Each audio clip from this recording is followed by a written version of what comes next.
What's going on? This is Eric Boom Salvary, official red carpet host for the 2023 New York International Film Festival. I'm here with Morocco Omori. Morocco Omori is in the building. Y'all heard that? So, what is your contribution to the New York Film Festival?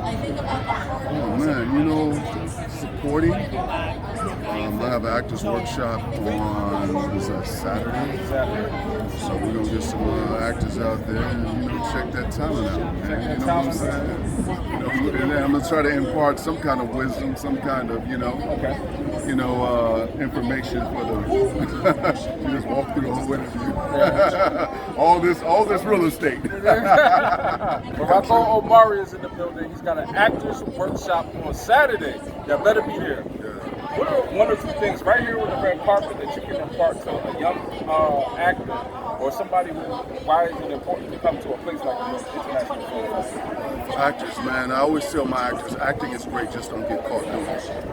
You know what I'm saying? You have to tell the truth in the movie.